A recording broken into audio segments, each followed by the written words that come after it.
my first year of teaching, I was a second grade teacher. And it was like any teacher you would imagine to be, where you show up early and you stay late and you work on weekends and you just want to make this classroom the most beautiful thing you've ever seen. You work all hours of the day and you just get to a point where you are working in complete exhaustion. I remember my first year of teaching, I got strep throat probably 4 or 5 times. Like they were starting to wonder, what is going on? Why are you getting strep throat so terribly? I've never had any issues before with strep throat. I got it my first year of teaching. And it just came to the realization that I was overworking myself and I was working on like complete exhaustion mode where I was just going through the motions. And the same thing can happen with parental burnout. Parenting fatigue can often come after you've just been in the trenches. Maybe it's, you're out of having a baby. Maybe you've made it through the toddler years. Maybe you've got them through elementary school and they're starting to gain some independence. They're starting to be able to move and take care of themselves a little bit more. You are often fatigued after you have just finished a very large amount of parenting.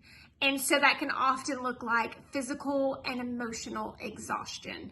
It can look like you're feeling inefficient as a mom or dad. It can look like mental fatigue. It can look like short-tempered. But it all roots back to, do I feel like I am good enough? Am I doing a good job at this parenting thing? Because it's so hard. The first thing you do when you realize you're in parental burnout is to just sit back and acknowledge, man, I am having these feelings. I am not myself. I feel off. I feel tired. It is time to rebuild my wellness. Because if you're going to recognize it's happening, you're taking back the power and you're not going to be the victim to this exhaustion. You are taking back your power. This is where you take your time. How am I going to rebuild me?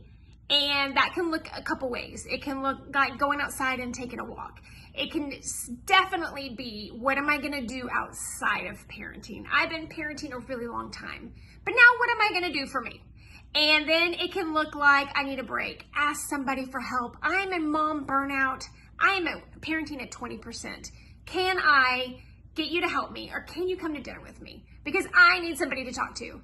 So be open, because odds are you're gonna find a mom friend or a spouse that's gonna say, oh, I'm in the same boat. I just haven't been able to recognize it.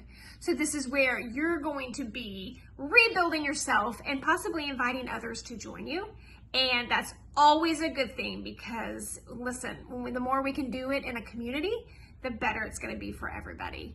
So happy parenting out there. Keep up the good work, and let's try to rebuild some of this parenting burnout that I've been hearing a lot is going on. And it's okay, it happens. So happy parenting.